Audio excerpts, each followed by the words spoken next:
How's it going, everybody? Back again for another interview. I'm your host, Carter. This is locally sourced. Right off the top, if you're enjoying this content, please hit the subscribe button on YouTube so we can get that up and get it out there a little bit more. If you're interested in supporting the channel, you can go to patreon.com/locally sourced.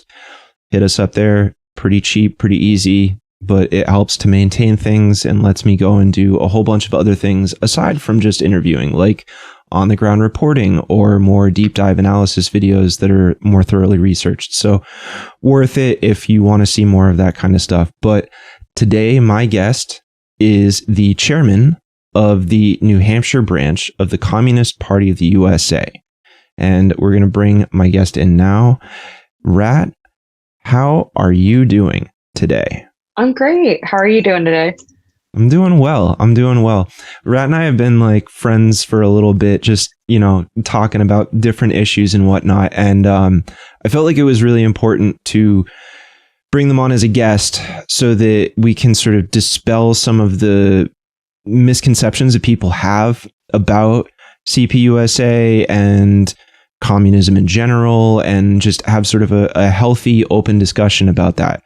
So, Rat, just to start out with, let's focus on immediate things here. What exactly is the CPUSA New Hampshire branch doing in terms of just, stuff that you guys are trying to roll out, things that you're getting into? What's your focus here on the state level? So here on the state level with New Hampshire CPUSA, our primary concern, honestly, is community resilience projects. So we do a lot of mutual aid and boots on the ground type work directly with our neighbors.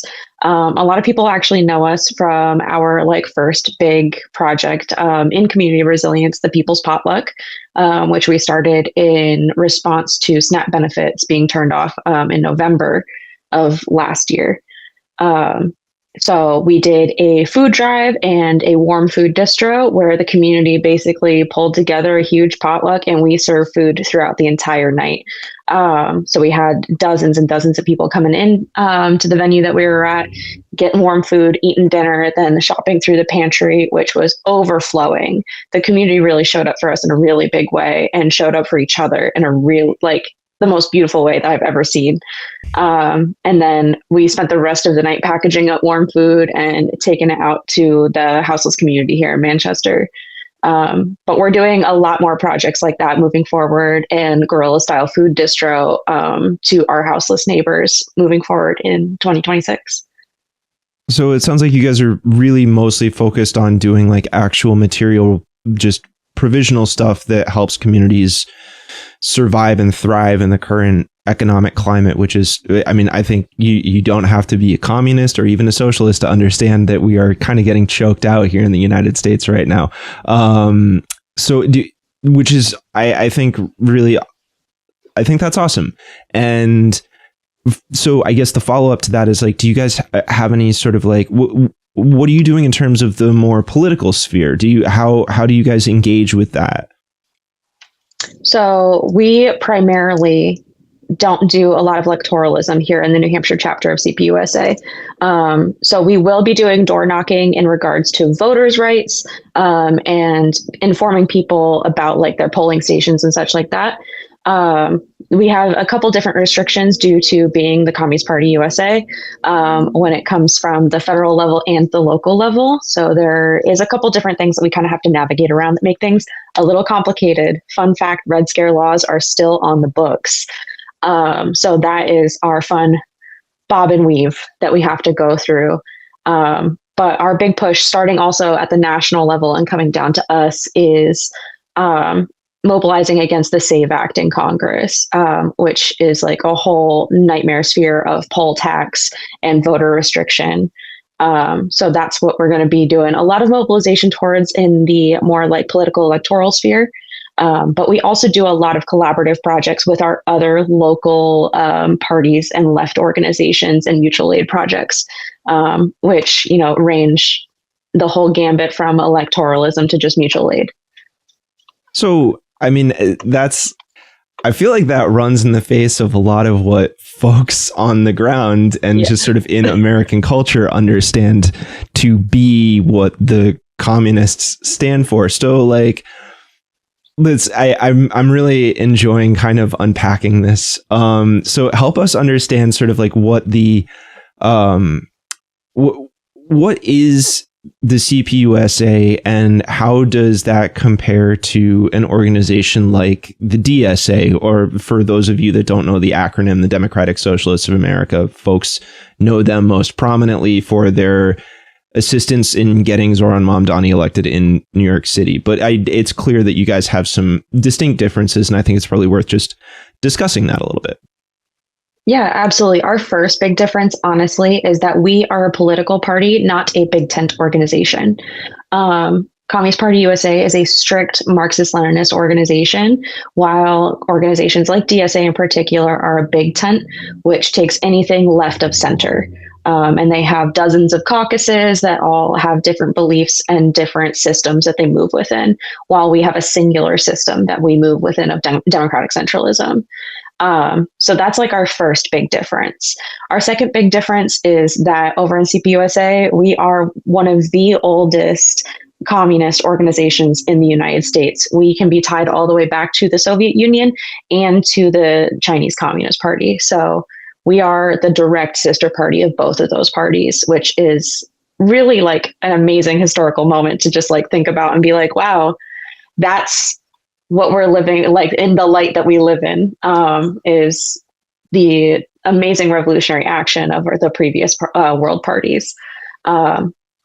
Meanwhile, DSA does a lot of electoralism within the Democratic Party. We are a third party, though there is a lot of criticism back and forth between CPUSA members running as Democrats within the two-party system. But that's a whole nuanced project that also talks about like ballot access is the biggest thing. Third-party ballot access in the United States is very hard to get. So especially depending on the state you're in. Yeah. So, I mean, in that sense, it sounds a lot less, I guess, punitive compared to what like people would normally consider when they think of communists. So like, let's drill down on some of this a little further. So just because I think it's really important to me that people actually like come at this with like a clear head and try and understand what we're talking about here. So for, here's some just a little bit of background context to add here. We wouldn't have the weekend and we wouldn't have the 5-day work week, the 8-hour workday, were it not for communist organizers in the labor movement, that resulted in the organizing that brought us those particular things. So there's history there. And that's like really important that people understand that that's not propaganda. That's not fake news. That's just a real story. The actual propaganda is the fact that we're missing from the story. Right, exactly. When we look at our U.S. history books, it's CPUSA members and other communists and socialists are missing from the narrative. We're also missing from the narrative of the civil rights movement and the queer liberation movement. We've been here. The CPUSA specifically has been here since 1919. So long before civil rights movements, we were on the ground in the Great Depression leading farmers' strikes. Like, we've been here. We've been doing this whole time. Yeah, and now you'll see us on the picket line at Starbucks. So. Right. You guys have been kind of fighting the civil rights fight before the civil rights fight was broadly popularized in culture. So exactly. It's just worth noting. So you mentioned that you guys are a Marxist-Leninist organization. I feel like people hear that and they make a judgment on it and they have no idea what it means. So what... And I think even people on the left probably don't even understand the difference between a Marxist and a Marxist-Leninist. So do you mind just like helping us kind of unpack that a little bit too? Yeah, so we take a step away from the puritanical nature of just a Marxist, where we're also taking into the lessons of Lenin and democratic centralism as a whole, and the lessons of the Soviet Union and the way that they did their governmental style with committee and worker-led movement. It's hard to like not go into a theory lesson on this. But it all comes down to power. Yeah, it all comes down to power staying within the hands of, staying within the hands of the worker is the main thing with power, that there are checks and balances. A lot of people look at Stalin and think like, oh, this is what communism is, but also we're looking at that through an American propagandized lens.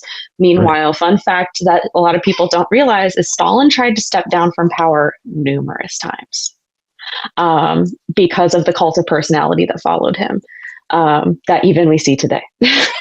Right. And there's also a marked difference between Lenin and Stalin too, right? Like they're not the same exactly.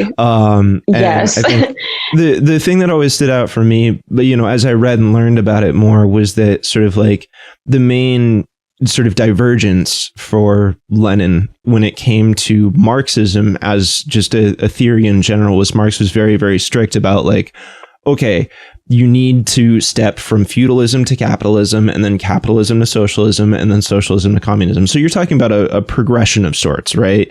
And Lenin kind of came along and was like, no, we don't need to do that. We can organize the working class. We can organize for lack of a better word, the impoverished or the poor. We can basically galvanize them as a unit now, and just we don't need to go through that full-throated step of capitalism where we have to get to a late stage capitalism scene similar to the one that we are all experiencing now, and we don't have to go through that crisis in order to be able to realize the fruits of the organization that would occur from it. And I mean, I'm sure there's we're not going to get into this now. There's reasonable critiques of the way that certain processes went, and like the divergence between like Stalin and Lenin and Trotsky, and like there's a whole lot to unpack there. You know what I mean? But it's just there is so much history.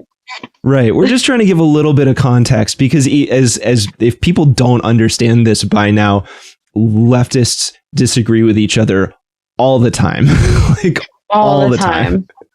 So we're incredibly not on the same page. It is not a monolith. So no, it is not a monolith, and it is all over the place. It is a spectrum. Right, precisely. So we mentioned the DSA, and I think you did a good job explaining that, and sort of just the difference between the way the organizations themselves operate and the way they're oriented specifically within American politics as a whole. So the question then becomes, there's another organization, the ACP, the American Communist Party, and I think it's probably important for folks to understand what the distinction between the CPUSA and the ACP is. So if you don't mind taking a minute to sort of explain that for us. Absolutely. So if we're going to be talking about ACP, which is the American Communist Party, they are a splinter group that has a lot of different claims to it. There are different claims that it is splintered off of CPUSA, but meanwhile, the evidence suggests that maybe they were just their own organization to begin with. They do try to recruit members out of CPUSA. There's a variety of different critiques that we can start with. First off, that ACP are MAGA communists. The belief that they can trick MAGA and Trumpers and Republicans into being communists by agreeing with them and by mobilizing with them, which is a very backwards way to look at it, in my capital O opinion. But also they engage with MAGA on their level. They're misogynist, they're anti-LGBTQ, like anti-woman, anti-sex work, anti-like service worker. It's a really backwards way at trying to approach communism, in my opinion. And even when you look at like their party program for what it is, there's a lot of statements with no how it's going to work or explanation of literally anything. Never mind, it's just communism isn't mentioned in their party program, which is an interesting point to remember as well. That's a little funky. So I'm just like, I get hung up. So help me understand this a little bit, right? Like they're they're anti-service worker? Like Yes. like, okay, so they draw distinctions between certain kinds of labor. Yes, they draw very large distinctions across different types of labor. They are firm believers in the Lumpenproll as a concept, which is the Lumpenproll, for those who don't know, is a Marx term that refers to usually like houseless people, people in prison, and folks like sex workers, which deems them not a necessary type of proletariat. It's backwards and frankly incorrect. But it is something that the ACP just continues to move forward as a concept, and their ideal worker is the industrial labor worker that like is working on a job site, working in a factory, and a man. Right. Which is the other important distinction, as there are no women on their, I don't know if they even call it a central committee, their process. So I just they have very like all over the place naming for how their leadership style works. So it's honestly hard to keep track of. I don't like, and I mean, I'm sure you're not going to have like an actual answer for this, right? Because you're not one of them.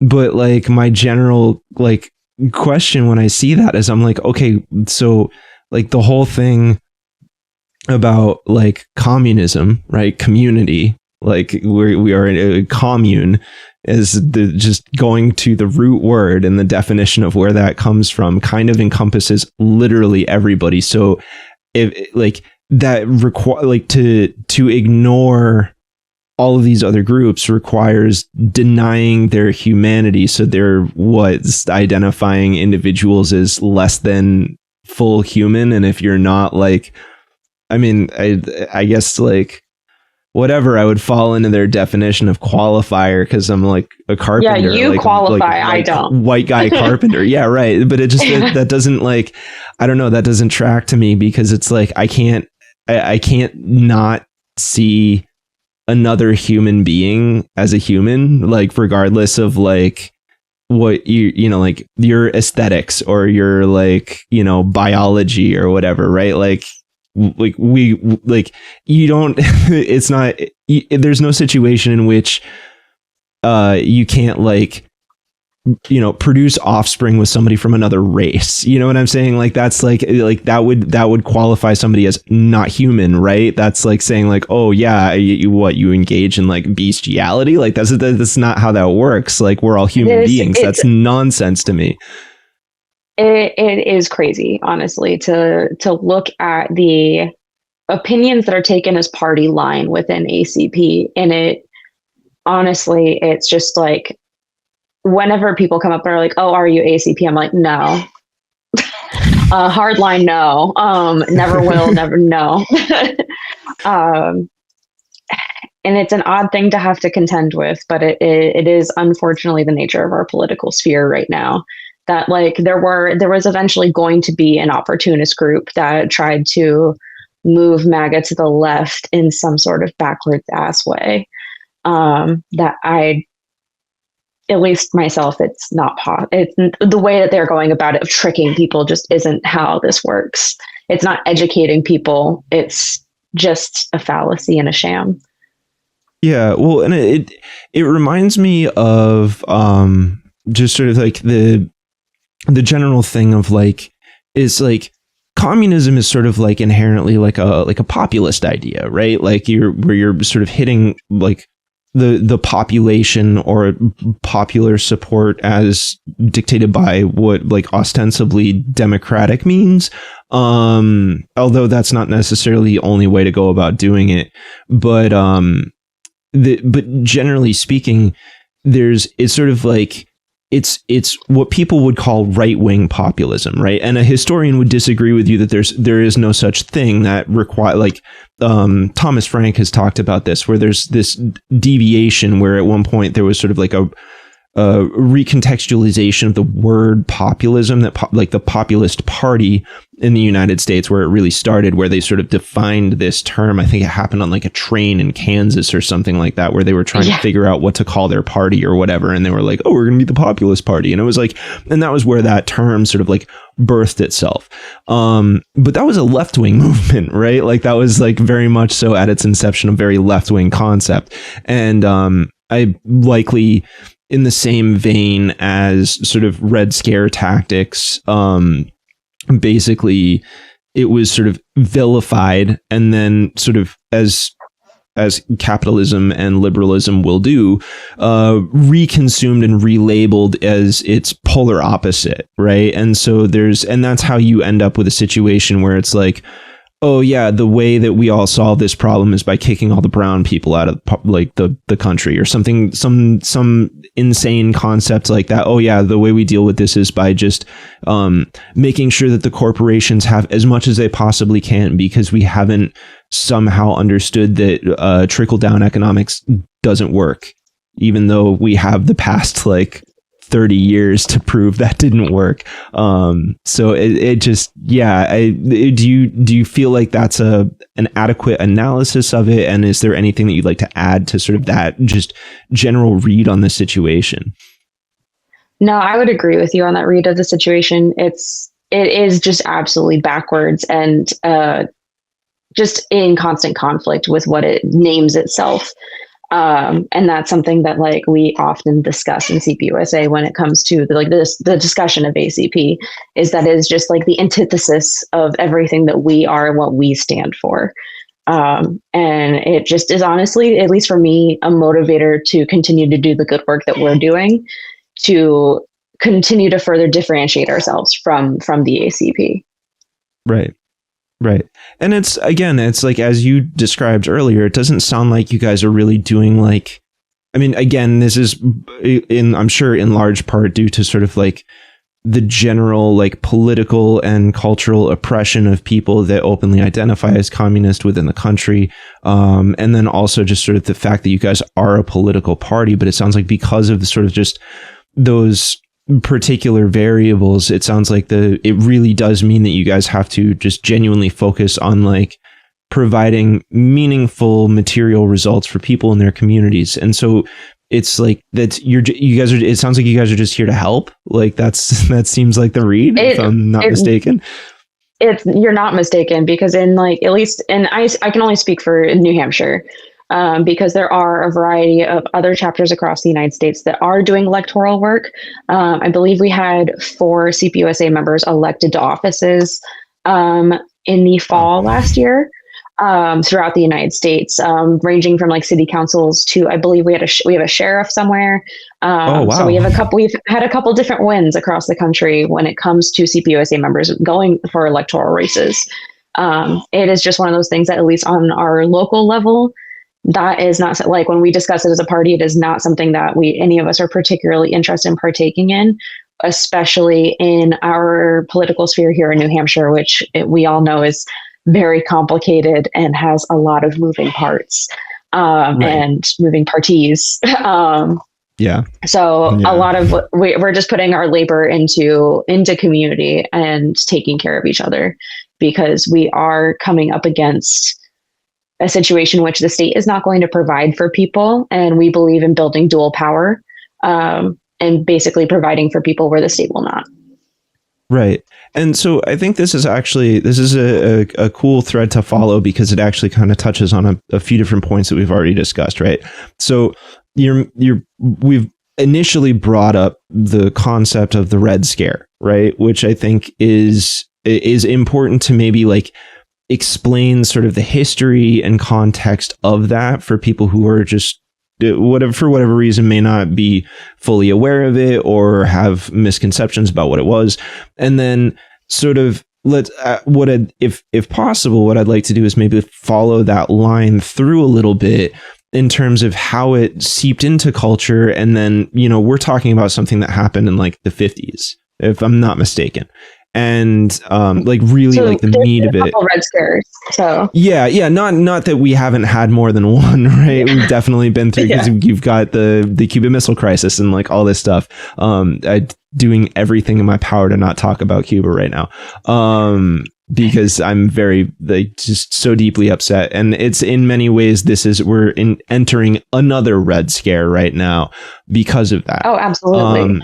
But just before I derail myself, so we're, because of this sort of just like this thing that comes in waves that is the Red Scare, it has a cultural impact on people, and I think that can hit very acutely in a state like New Hampshire, where we have such a prevalence of the Libertarian Party of New Hampshire, who runs their candidates through the Republican Party, but then also just sort of the Free State movement, which is a little bit more nebulous and generally could be described as sort of like anarcho-capitalists, which to my understanding is essentially the diametric opposite of what a communist would believe, right? So it's what's, I guess, let's take a little bit of history on what Red Scare tactics and what that is, and then the follow-up to that is that, like, what do you find in your interactions with people throughout the state as you guys, I'm sure you guys are trying to sort of overcome whatever cultural effects that's had on folks? Like, I imagine, we're pretty, people call us purple. I think we're pretty red in a Republican way here. So yeah. So if we're going way back, talking about the Red Scare, like initially, because we've had a couple different Red Scare movements, and you see it also specifically in the history of CPUSA, where we've had party members not imprisoned, executed, and exiled from the United States just for being communists. Sometimes depending on their personal connections to other communist countries around the world, but also just persecution just based on belief. It's following the Japanese internment in the United States, and also, frankly, the internment of Italians and Germans. And then we move into Cold War and Red Scare, because we are now in like a nuclear race and a space race with the Soviets. Now anyone who's a communist is magically a Soviet, and now you're a spy. Fun fact, like, magically, you've never had connection to Russia, you're a spy now. So go, like, it's hard to look at it without just saying like it's a propaganda movement. And that's really all it comes down to with the Red Scare, is this like whole network of basically anti-intellectualism, in my opinion, as well as like just trying to remove communists from power, because there were a lot of communists that were elected into Congress and into different political seats of power across the United States during the Cold War that were then imprisoned, executed, and exiled. And we honestly still reap the consequences of that now in CPUSA. And we are still live under Red Scare laws, where we can't participate in workers' unions in certain ways, and we can't participate in electoral politics in certain ways, just because of how these different fun laws came into play. I lost the second half of the question. You're good. So just New Hampshire Red Scare. Right. Yeah, exactly. How does that track in the current environment? So it's like trying to bring the history into the now material. So it's honestly, we're in kind of an interesting spot. I think in New Hampshire, we have a very unique political sphere that we're playing 3D chess in, because we do have the Republicans, the Libertarians, and the Free State movement, which all live in their own pillar altogether. Then we have our establishment Democrats, our progressives, and then we have a very like 3D chess leftist movement throughout New Hampshire that ranges from the political parties to the mutual aid networks and organizations, that we all work together in this really interesting way, that even towns look to the different left orgs for assistance and come to us for help. Individuals come to us for help because they know that the state is failing. So, and also we're seeing in polls now that communism and socialism are rising in popularity in just subject matter, which is a fun thing to look at, because like even I could say like a little over a year ago, if I introduced myself as like, hi, I'm Chairman Rapp, the Communist Party, it was, grimaces, people taking back their hand when shaking hands and not interacting in a way that, one would if they were like, oh, I'm a Democratic candidate. But now it's, we've seen it on TikTok. It's like, hi, I'm Chairman Rat. And people are like, oh, the Communist Party.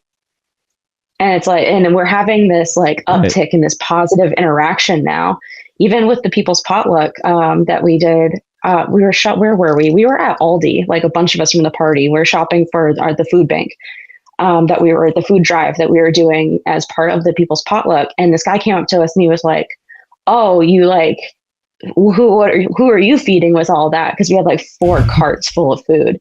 And we were like, oh, hi, we're from the Communist Party. We're doing a food drive. And he was like, communists? And I was like, yeah, hi, I'm the chairman. And he was like, huh. And I was like, well, SNAP benefits are off and people can't afford to eat, man. And he was like, yeah, and that shit's fucked up. And I was like, it is. And he was like, I'm a Republican. And I went, okay. Cool. And he was just like, yeah. And he was disarmed and I was disarmed and we were both just standing there. And he was like, you're doing a really good job. And I was like, thanks, man. Right. And he was like, communists do this? And I was like, yeah, we're right here. That's like our whole thing, man. Right. Yeah. Yeah. He was literally, and he was just like, oh, and he like gave us $50 and he was like, towards like helping people. And we were all just like, oh, okay, bye. Like it was like and it's more of those types of interactions, even, going out to more liberal events, like 50-51's No Kings. Even the organizers there are coming up to us and be like, oh my God, the Communist Party's here. Like, what's up? Like, how are you doing? We're like becoming a lot more welcome in spaces than I ever thought that we would. I didn't think that there would be certain bridges that we could gap to be honest. And now we have bridges. We're in a very really interesting spot right now. Like we have our little spot where people recognize us and they look for us and we're a trusted pillar of the community now. Right. And I think that's really good. I mean, for what it's worth, right? Like before anybody comes flying in, like I personally don't like to ascribe to specific ideological underpinnings because there's a certain just like resistance I have to being pigeonholed as just an individual. But I think also it's like I have just like a broad set of policy goals, and that's where my attention lies, and just sort of like material outcomes and the de facto reality of what happens when you see the result of certain policies that occur. And so a lot of my criticism aims back from that position. I'm just very much so a materialist in that way. And I do personally agree with most of the things that Marx described. I think he had a very salient and sober analysis of economics. And I think that the tradition that he was carrying on from Kant and Hegel with dialectics, and I think I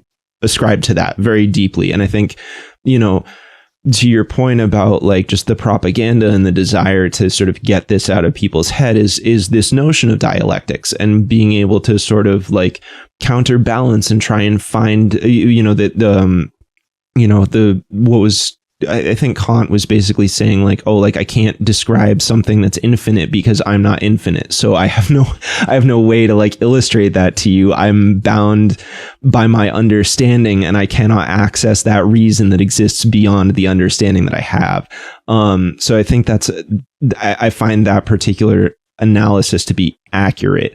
So just this as a caveat, but that's exactly why I think it's important to have a member of the Communist Party come on, because I think it's important for people to actually take a moment to look at and understand and maybe reconsider whatever they've been told or whatever happens. Again, another big part of this channel is media literacy. And I think there's a lot of people that are media illiterate. I mean, probably a lot of people that are just straight illiterate.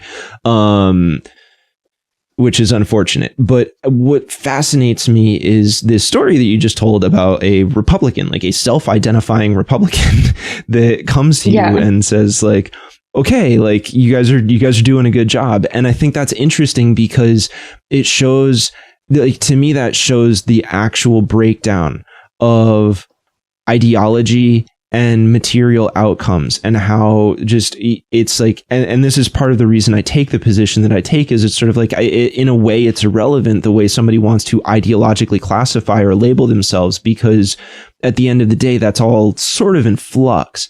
And so, and I think this is an interesting example where you guys are out here and you're just championing a specific type of mutual aid for folks in their communities, and just trying to make sure that like everybody's okay. And I think anybody, people from a more liberal or conservative mindset would consider that to fall under the sort of the general umbrella of charity, right? And I think that's sort of a misnomer.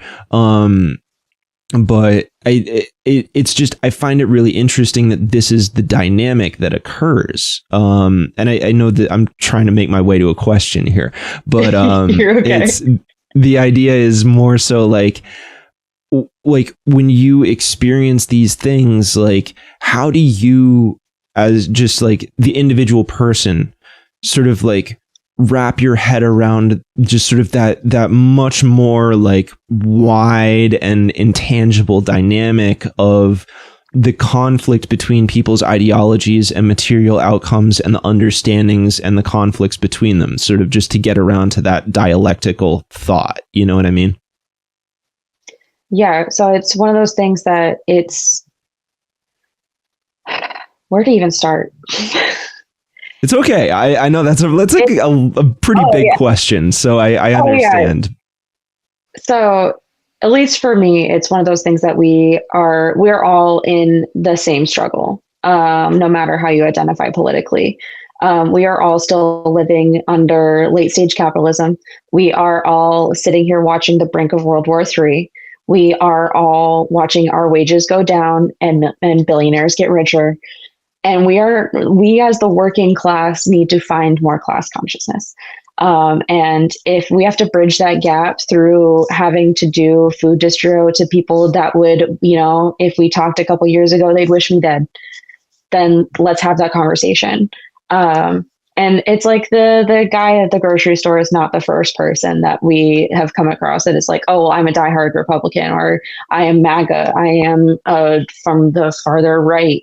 And a lot of people have just never met a communist, is fun fact. And that's where I believe we are really bridging something, and like coming into this like intangible nature of like, oh, I've just never met this before. And being able to like at least try to have an open conversation. It's something that we come across a lot at like the No Kings events, is people coming up to us and they start talking. It's like, oh, well, I'm a communist. And they're like, oh, I've never met a communist. I'm like, well, now you have. So let's talk. We have a lot more in common than you think. Because not only are we both workers and our wages are going down, but also like I want your family to eat just as much as you probably want my family to eat. So like, let's work together to make that happen. Yeah.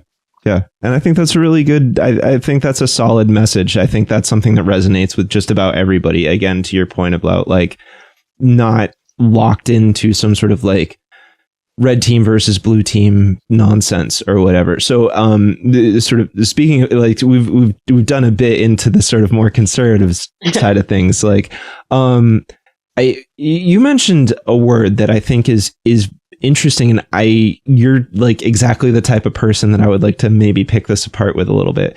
The word progressive, right? The more time goes by for me, the more I personally have been sort of questioning what that word even means to people, right? Like I'm sort of like literal in the way that I perceive things. So to me, the term progressive means like, root word progress, right? So you're always taking steps forward. But the question then becomes sort of like, well, what's the reference point for forward, right? Like, and at what point does that stop? And what, like, how does that translate into an ideology? So what does it even mean to say, oh, I'm a progressive? Like, okay, like what, like how, why, what? Again, it's like it gets back to the policy angle. Like, well, what do you mean? Like when you say that, what policies are you advocating for? Go Yeah, I ahead. feel like I have the grapple with the question as well, because like I feel like I've never met a multiple progressives that all say the same thing. Right. Because like it I don't know if it's not really even a political ideology. I don't think it's not a party. It's not a full political ideology. I think it's a concept that is just, in my opinion, just splitting the Democratic Party between like the younger generation and the older generation, in my opinion. But like is the split off of the establishment Democrat, and to whatever means that is. Because we still see progressives that just vote along with the establishment Democrats across the board in a lot of different ways. So I have an odd back and forth with it. I'm not gonna lie, because I'm just like it's just a Democrat. Yeah. Do you think that that sort of nebulous language is maybe even detrimental to the cause because it has this way of, I mean, in the same way that people would identify as Democrat, right? Like this is something that I've said before where I'm like, look, like Democrat is not an ideology. It's a political party. It's a tool that you utilize to reach you're trying to achieve a means to an end and whatever, right? So that's a very weird thing to identify as, you know what I mean? Like, and again, political parties themselves have changed, right? Like the Democratic Party in previous iterations of the United States was the racist party. And Yeah. historically, the Republicans were actually much more progressive, right? Like if you, and that goes into the root of the meaning of the word republic and what a republic even is. And you had the Democratic Republicans. And so like, there's all of this. Yeah. And the flip, and it's, we're going Right. way back. Right. So we've done a thing here where we sort of like tried to basically put a break on like, look, parties and ideologies, not the same thing. Right. And then so the question then becomes like, when you say the word progressive, it seems to sort of it becomes this other weird sort of like big tent thing. And tend to get a little critical of the whole big tent idea because of, like, okay, so we had all these never Trumper people and then they decide, oh, well, I didn't leave the Republican Party. The Republican Party left me. So then they join the Democrats. And then all of a sudden they're dragging the Democratic Party further to the right. And you end up with this weird sort of like centrist, almost center right liberal party out on one side of things, and then what's functionally like a fascist party on the other side, right? So there's almost no representation for the left in general. But then the subsequent question is like, does a term like progressive damage the cause of the broader actual left, which I think is in reality where a lot of people in the nation are at, even if they don't necessarily understand, because they may be able to identify a certain problem, but whatever they decide is the solution following that is like maybe insane or like just ill-informed or whatever. And so there's the question that I have is like, and again, it's like you and I are here having this conversation right now, but it's sort of a broader question that I would like put out to the audience. And you and I are hashing it out right now, but it's like, does a term like that is so broad and all encompassing without any actual underpinning of true definition and rooted in actual policy, does that damage a movement more? And would it be more valuable for people to actually try to pick a lane and just be more earnest with themselves and everybody else about that? See, I don't think it's completely damaging. I think it is a stair step maybe to the left direction. I think it's a kind of a landing point for folks who haven't done the work into political theory. And are kind of figuring out what it means to actually do what you believe, in my opinion. Right. Instead of voting on the party line, voting with your heart, voting with what your morals, as opposed to just voting blue no matter who or red no matter who, as people do. It's putting a little more thought into it, in my opinion. Yeah. Instead of just checking the box.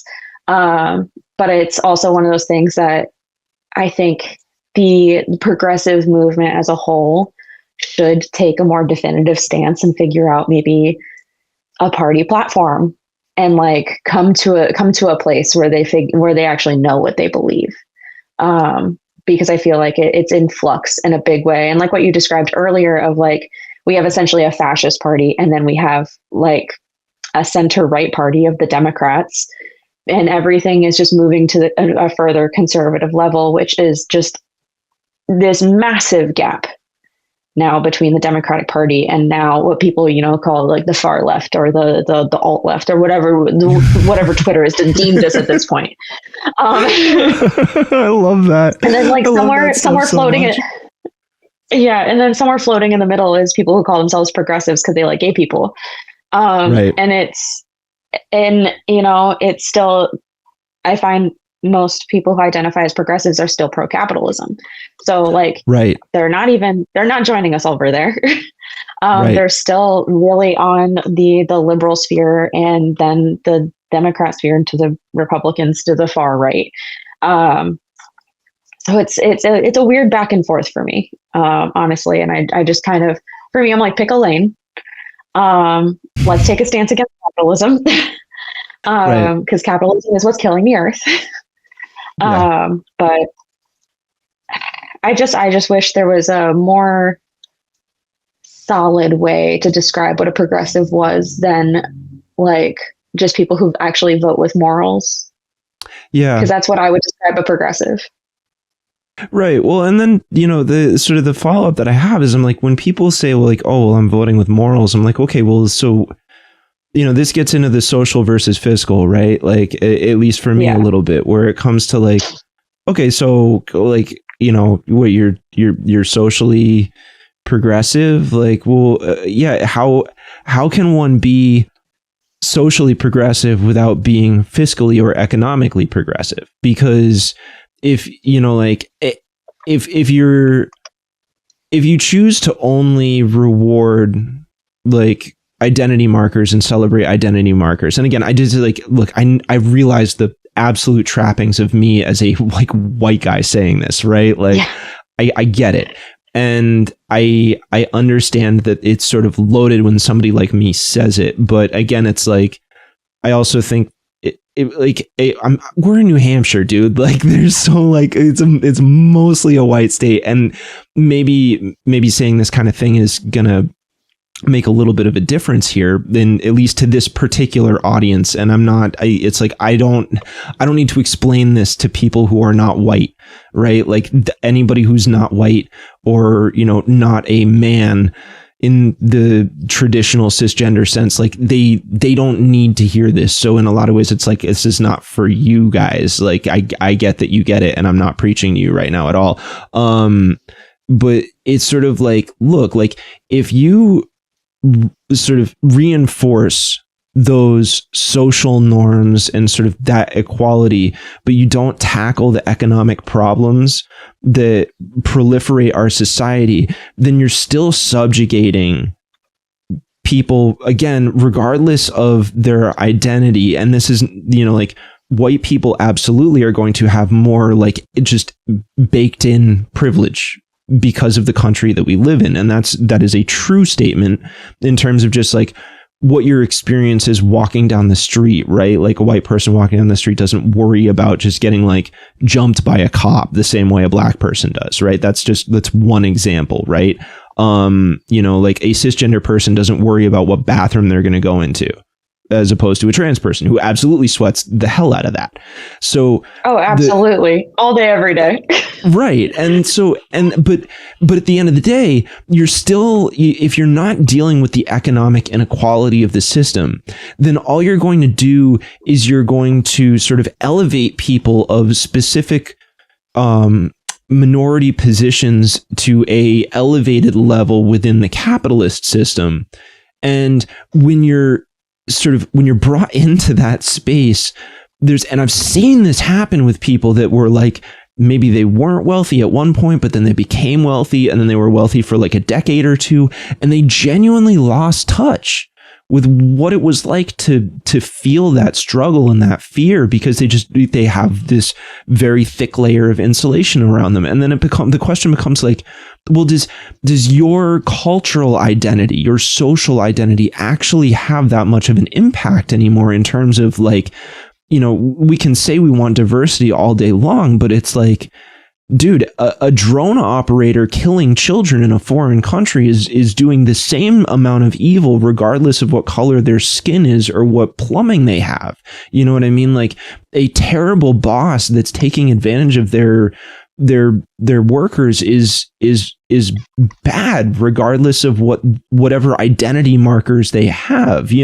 So that's sort of my general critique of it, is like, I worry about all of the people, again, regardless of any of your identity markers. I worry about the people that are on sort of getting the shit end of the stick on the economic side. So to me, the two kind of need to go hand in hand. Yeah, I believe they absolutely go hand in hand. This was actually something that came up recently for us, where we were challenged to a debate. I'm not going to say by who, but New Hampshire CPUSA was challenged to a debate by a specific group.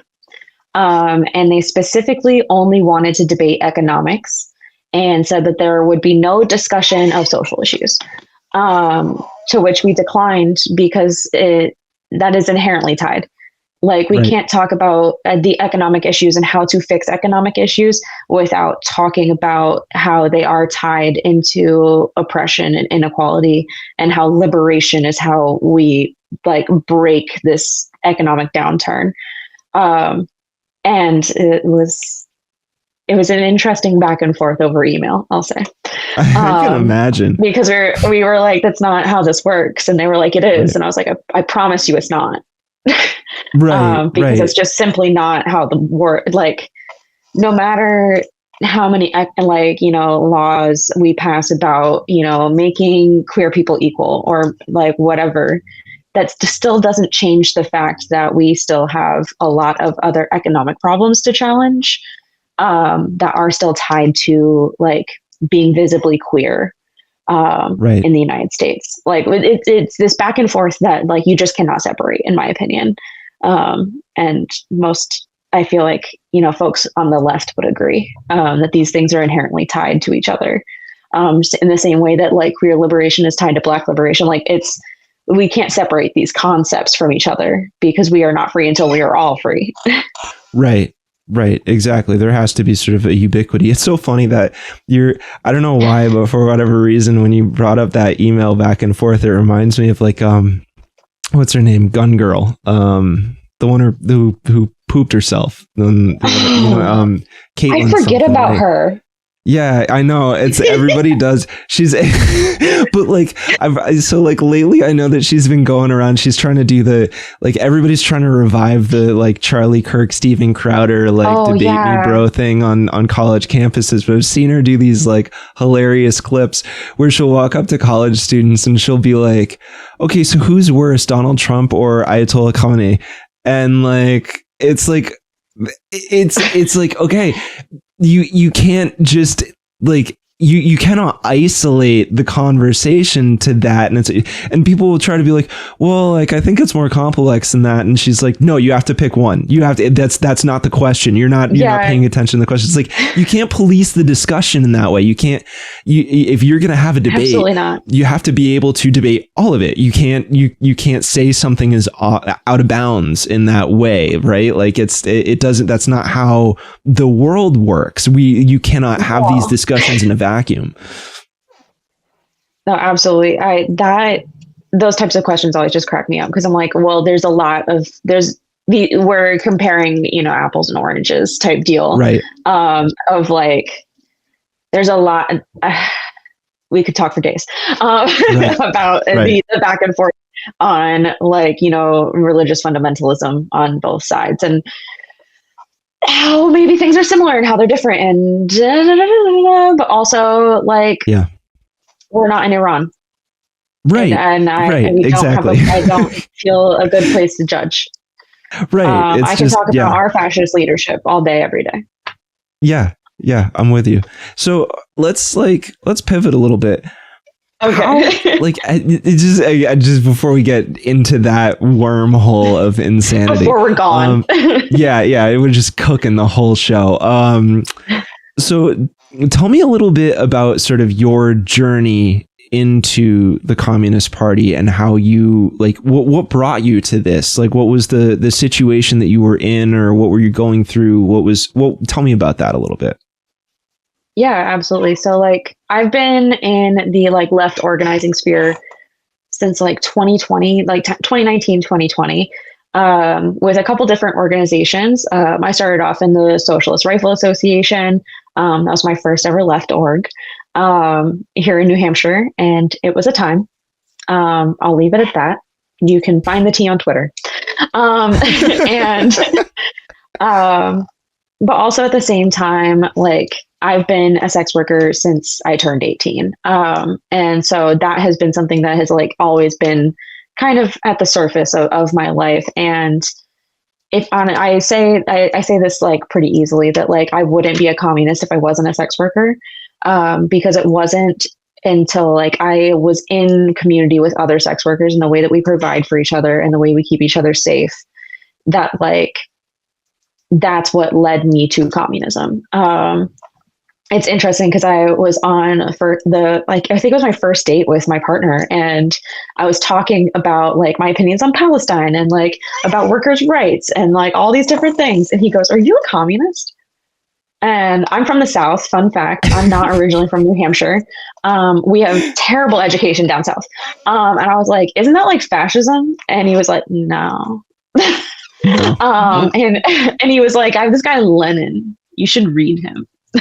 And I was like, "Okay, fuck yeah, like let's read this and figure this out." And I was like, oh yeah, I read State and Rev, and I was like, "Oh yeah, I'm a communist." But this it really resonates for me. Oh yeah, I was like, oh, all of the like like the memes, we could just like flash a bunch of memes, and that was my reaction to State and Rev. Yeah. But really, like, I started working in strip clubs at the end of 2019. Oh my God, it's been so long. And also like COVID peaked while I would like in my time as a stripper, and it was meeting the Erotic Laborers Alliance of New England and the way that they were doing mutual aid and care work for other sex workers during COVID. I specifically remember meeting Ashley Fires in the lobby of my apartment building, and her just setting like 4 Whole Foods bags down in front of me and being like, "If you need something, call." Wow. And I was like, oh, like this is something we can just do. Right. And so for a long time, I've been organizing with the Erotic Laborers Alliance of New England, as well as the Ishtar Collective, who are 2 big sex work orgs here in New England. And I believe it was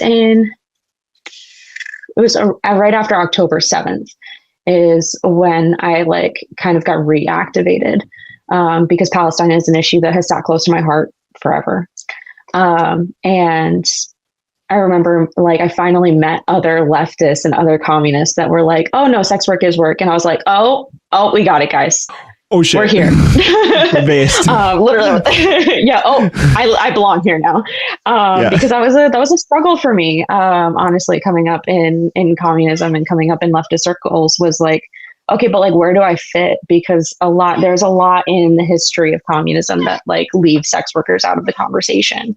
And like, I've been a sex worker for over 10 years. That's a huge part of me. And it's not something I get to just like put away and just like pretend it's not a part of the struggle. And, I'm doing this for not only like myself and other living sex workers, but for my comrades that I've lost over the years, that like they deserved better. They deserved communism. Right. And it's one of the biggest motivators for me. And then I joined the party a couple years ago and have climbed to chairman.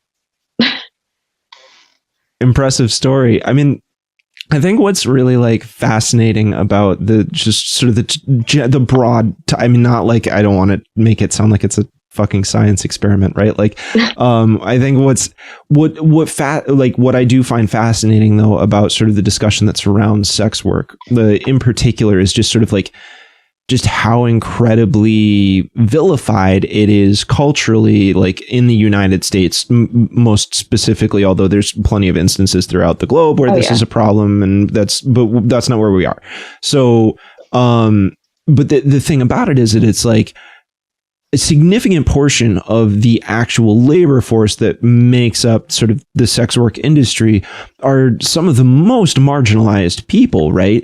And because of just sort of like the extremity of the environment itself, I would imagine that you guys probably understand sort of the highest peak and the lowest valley in terms of what our society has to offer. And I'm sort of wondering, like, if you can elaborate on that a little bit, and then also just again maybe tie it back to how and why that experience, that lived experience, maybe not just of you but of other coworkers and people within your movement have experienced that actually sort of reaffirm the position that you've gotten to.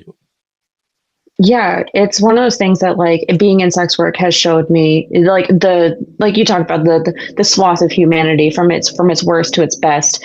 And like a lot of people do talk about like the vilification and the dehumanization of sex workers. And one of my big things is like we're just people too. And a lot of that vilification of sex workers honestly comes from finance. Fun fact, Visa and MasterCard almost killed OnlyFans and Pornhub because they're trying to block the ability to purchase like adult services or adult content with their processors, which they are the two main processors of all payments in the world. So fun fact. But also, it's one of those things that, we do see the best and we see the worst. I've had, in the same year of sex work, I was violently attacked in a club, but then at the same time had like the most wonderful regular that every single shift I worked, he brought me lunch and would buy an hour-long champagne room, and we would sit in the champagne room just so I could eat lunch. And that was it. And, that's someone's grandpa who was a wonderful and amazing human being, and rest in peace. He was an amazing human being. And like, I could tell dozens, and I could tell more stories about the amazing and wonderful people who have taken care of me, like as a sex worker, that I could of the bad. But like, obviously when we do see the bad, we see the worst.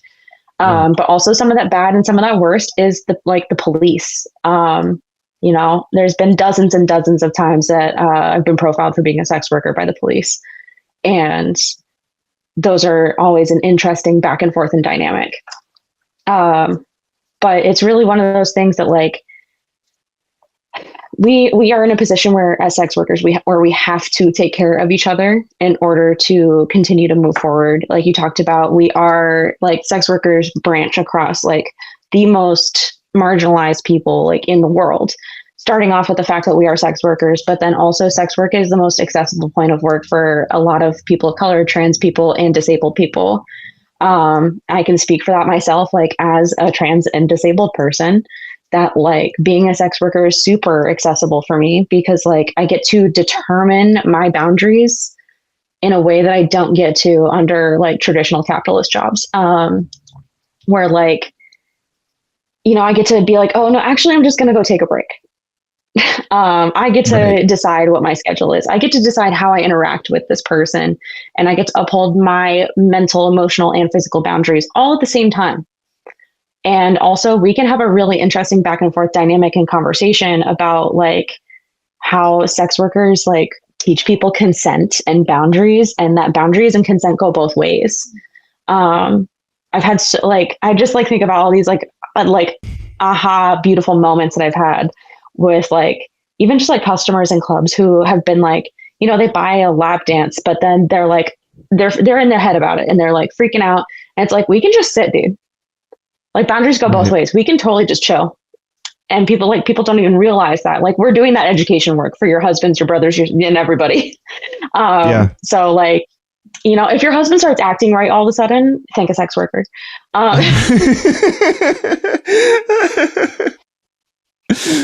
Oh, man. Or thank Lenin. Or thank Lenin, or both. Right. Yeah. Yeah. I honestly, it's one of those things that like, also, hi, Bella. Sorry, my cat just woke up yelling. Welcome to the conversation. Yes. Oh my God. She's really old. So she does the old lady sundowning, waking up yelling. Yep. I have an old animal myself. My dog's aging out now, and he's starting to get a little foggy in his later years. So yeah, relatable. She totally just derailed me. But what I was gonna say is, like, honestly, like, I've met of like all the sex workers that I've known and met in my life, like, I could probably count on one hand how many weren't leftists. But it's also one of those things that, because of like the dehumanization of sex workers and the delegitimizing of our work, that we've been excluded from movements for years and years and years. Every sex worker I talk to is like, well, I wasn't welcome. But that's something that, like, at least for me, my own personal mission is to defeat that.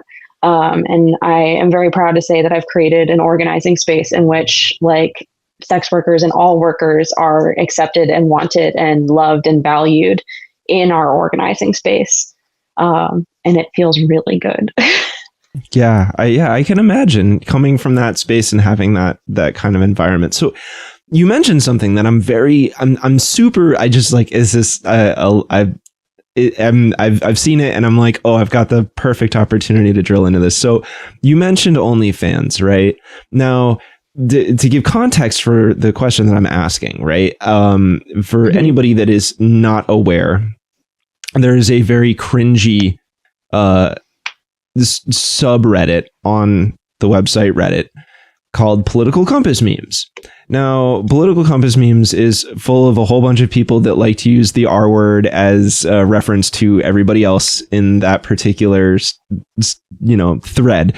And they, yeah, it's which, like, look, like, I can spend a whole bunch of time explaining why the political compass is inherently broken anyways, because it was created by a guy who was, by his own definition, a libertarian right quadrant member. And so the actual question, correct me if I'm wrong, wasn't he also in the Epstein files? I believe he was. I would have to. I don't know that that's right off the top of my head, but that would be like the least surprising thing in the world, right? Like, it's one of the really big Reddit one of the subreddits, one of the really big ones was created by, like, because of the Epstein situation. Yeah. And there's all the, like, oh, Ghislaine was a lead mod on World Politics or whatever, and like.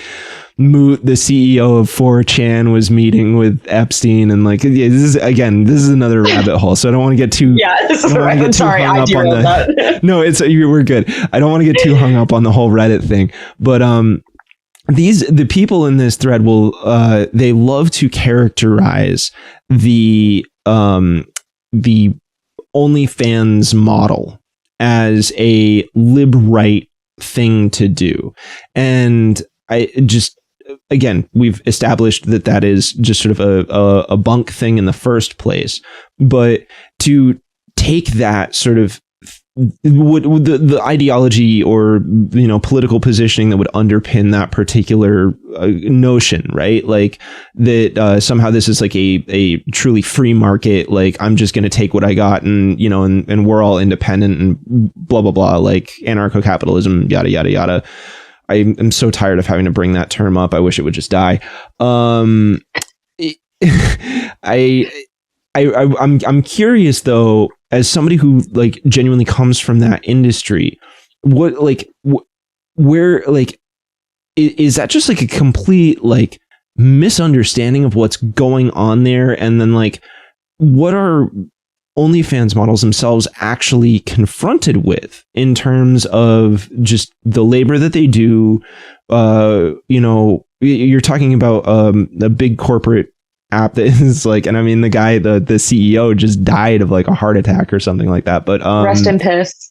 Yeah, exactly. But it just seems like this sort of like to me it strikes me as a sort of like Silicon Valley tech way to just like further extract like surplus labor value from this particular industry, which everybody already trashes on anyways. And so like, how do you analyze that weird read on this particular group of people, and like how much truth is there in it? And if there's not that much truth, what's the actual experience there? Yeah, I think OnlyFans is a gift and a curse. I say that as someone who is on OnlyFans. And I'm also on like all the other subscription platforms. And I think it's one of those things to like kind of backtrack a little bit with the history of OnlyFans, that it was made in response to the fact that Patreon does not allow adult material on its website. In response to Sesta Fosta, I believe, is why they stopped allowing adult content on Patreon. So OnlyFans was created in response to that. But also, OnlyFans wasn't originally made for just adult content. It was made to function exactly the same as Patreon, where just any type of content creator or even gym coaches, there's like knitting classes on OnlyFans. Like you can, if you want, you can find it on OnlyFans. Like I was subscribed to like one of those crafting people for a while, like with my account, that like they just post like little crafting talking videos, and it's just Patreon essentially, or you just get access to exclusive content. But like OnlyFans is one of those things that they allow adult content on there, but it's, you know, it opens up a whole other conversation where it is just a new level of exploitation. When you're an OnlyFans creator, you are a 1099 independent contractor. Are we 1099? 1099W or something? It's one of those stupid ones. Right. But they make you an independent contractor. Taxes for you, right? Like, yes, they don't withhold your taxes. Yeah, but they do take 20. But they take 20% of every single payment you receive. That's such a big cut, right? You'd think that maybe my taxes would be in there. You'd think maybe my taxes would be in there. And your taxes, like the calculation comes out of the gross income, not out of what they've already, like, not from after what they take. Hold on. We got to pause right there. You mean to tell me that you get taxed on the number before OnlyFans takes their cut? Yes. So you're paying a tax rate of 100%. I'm literally going to pull it up. Yeah. But you are making 80%. Yes. Dude. And you have to pay your taxes out of that 80% you received. Obviously. What the fuck? It's insane. And never mind. I wish I had different words, but like, what the fuck? Oh, it's backwards. And this is not me promoting OnlyFans by any means. I do not want some poor 18-year-old to be like, that's the thing. No, it's not. It sucks. It also does come up on like your tax screening, that like regular civilian jobs do on you, by the way. All those check boxes that you sign when you like get through the interviews for a job that's like running your criminal background check and like all of this. One of the things that you're signing off is that they can tax check you to see if you owe the IRS money, to see if you've paid your taxes, to check your income. OnlyFans comes up on that. I have not gotten jobs because OnlyFans is on my tax record. Like, it is a huge blocker on workers. And like, for all they know, I'm one of those knitting people.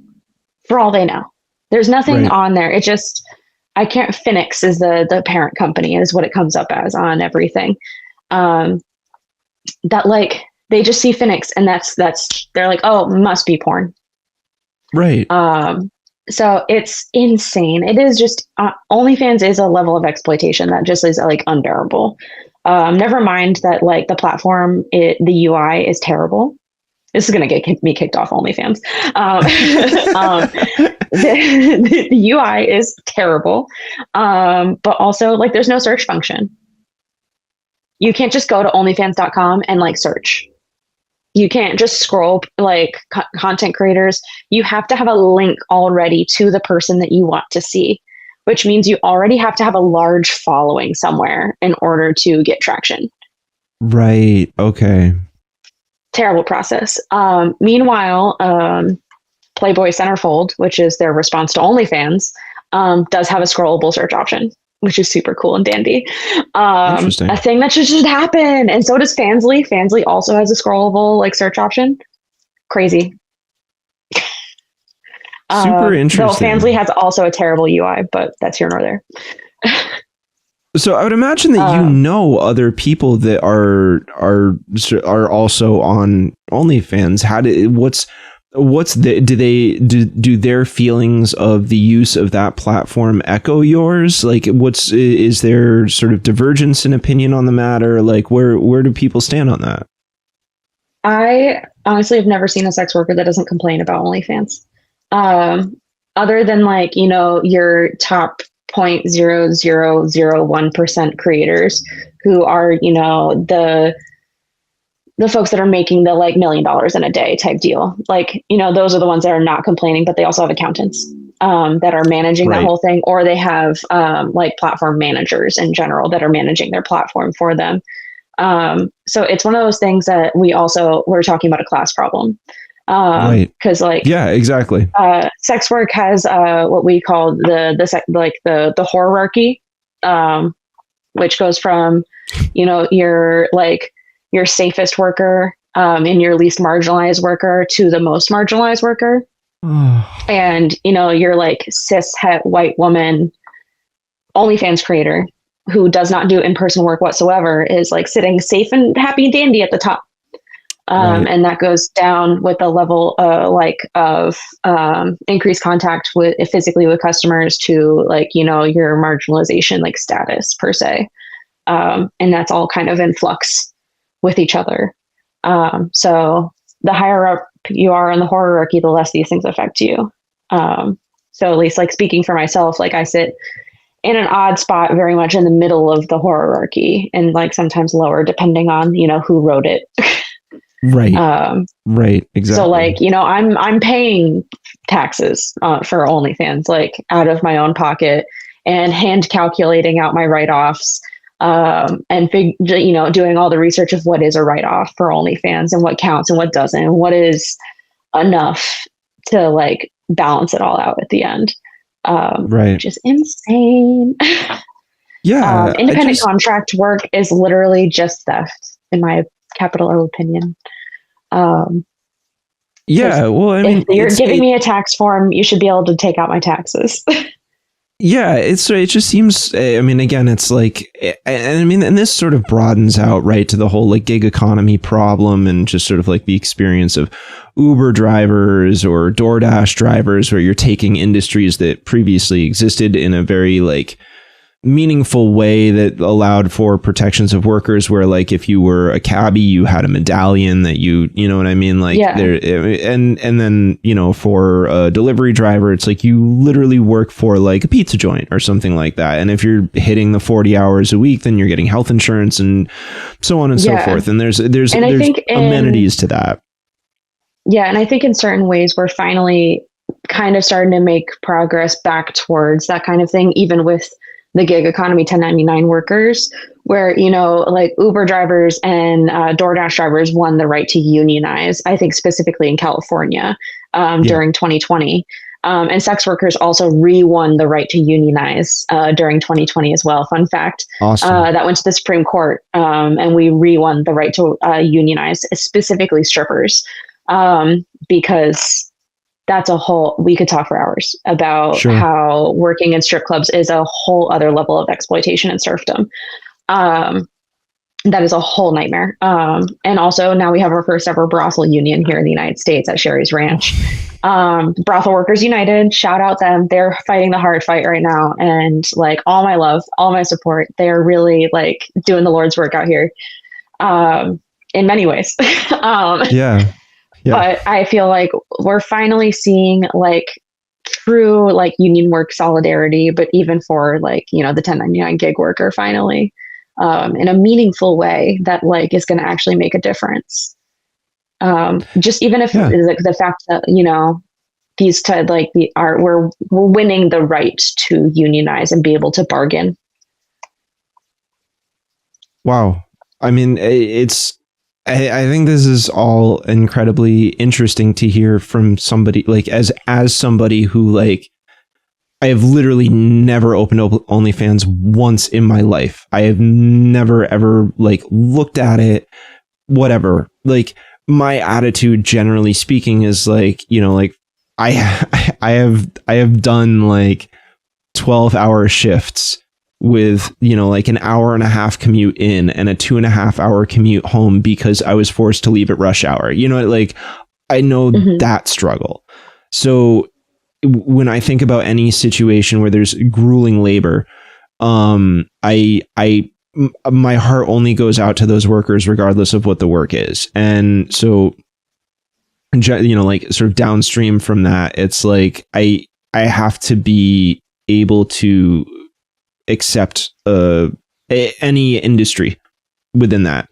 And I think, you know, the perspective that you bring with this sort of this anecdotal story and context for yourself and sort of how you reached the point that you reached ideologically is really, it's not only interesting, but I think it shines a particular light on society that I wish folks would consider more, because it reveals like a significant degree of humanity and caring and support that exists within this very othered industry, right? Made up of people that are also othered and separated out from the world and society.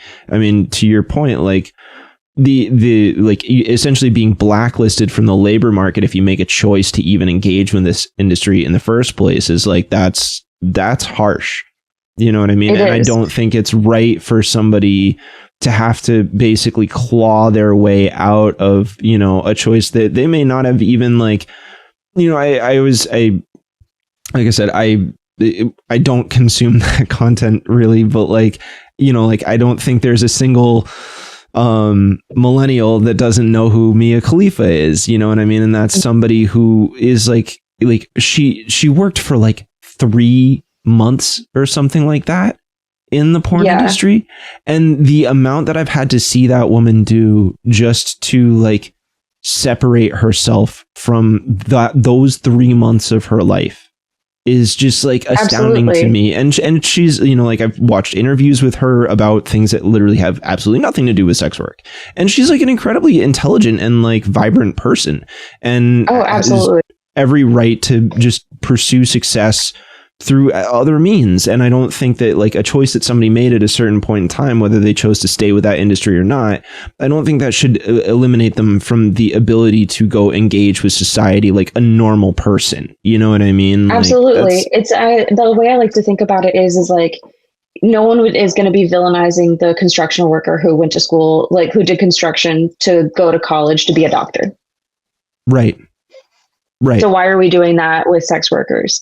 But also, I think something also that we talk about this a lot, like in the sex work, like kind of community is like, when we're talking outside of the community is like someone, you know, is a sex worker, someone you love is a sex worker, whether you're aware of it or not. And we all exist on different places of the hierarchy, whether it's just selling feet pics or doing like full service work, like, you know, out on the street, like our street-based siblings who are doing the most in order to survive. So like we have a lot of flux, but someone you love is a sex worker. And I think a lot of people need to like remember that in the same way that's like someone you love is a blue collar worker. So to tie it all back around, as the chairman of the New Hampshire chapter of CPUSA, how does the broader organization, then how does your local group interact with this? How do they understand this? What's it like when you take it back to this group of people? I would assume a number of them are probably have absolutely nothing to do with this industry, and so I'm just sort of curious to how that, like within your space, within your communist space, how that links together and what the reception of your community is to that. I'll first say that like the reception of my community, especially within my local CPUSA, is always in open arms.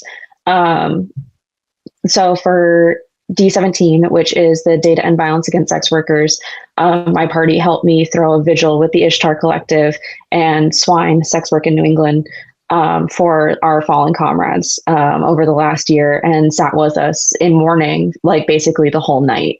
And that, like, it, for me, that meant so much to be able to combine my two worlds and like be able to like be with my closest comrades and like share that moment in that space together. But at least like within our local, I have an open door policy. You have a question, just ask. Right. If it's you're confused about why, what, when, where, why, how, like I've ended up in sex work or something about sex work, even if you feel it's invasive, like let's have an open conversation about it, because the reason that sex work is taboo is because people don't ask questions. Right. And people don't have access to a sex worker, same way that people don't have access to a communist to talk to. The cat just opened the door. I'm just watching my door in the back, just like, there's not ghosts, I promise. The specter of communism is opening the door. But you know, I try to have an open door policy that, like, you know, if you have questions, like, just ask. And so we just do have open and honest conversations. And like, also, you know, I'll tell strip club stories like any day of the week. You know, you want to know about what it's like to go work in the strip club? Like, I'll tell you all about it. And I can tell you about like all 5 clubs I've worked in and all the weird nuances of them. And we can joke around about it. We can hang out just in the same way that we shit about work in like regular service industry or whatever. Just trying to have like normalized conversations about it in the same way that we all bitch about work. Yeah. No, it makes sense. So, okay, where can people find out more information about the CPUSA New Hampshire chapter in case something that happened or was discussed in this particular interview resonated and they want to reach out and learn more? Yes, you can find us out. I wish I could do like the rainbow thing, like across it, motion with it. The more you know. The more you know. But you can find us on Instagram at CPUSA _NH. And you can find us on TikTok as well. I believe at CPUSA.NH on TikTok instead. You can also contact me directly at chairman.rat on both Instagram and TikTok. And the CPUSA pages are linked on both of my the Chairman Rat pages as well. So you can find us there. You can also totally just jump in and join the party at cpusa.org. Awesome. Join is in the top right corner. Heck yeah. Love it. Awesome. Well, Rat, thank you so much for coming on and having a chat with me today. This was like a very wide-ranging conversation. I'm really grateful. I learned things, and I hope that the viewers learn things as well. So thanks so much for tuning in. Yes, and thank you so much for having me. Of course. I hope to come back. Yes. I'm sure there will be a situation where that arises. So I too look forward to it. All right. See you soon. All right. Take care. And that's it for today's show, guys. Thanks so much for tuning in. And, you know, as was said at the top, subscribe. You can hit up the Patreon if you want to support the channel, all that happy nonsense. And with that, great appreciation, and we'll catch you guys next time.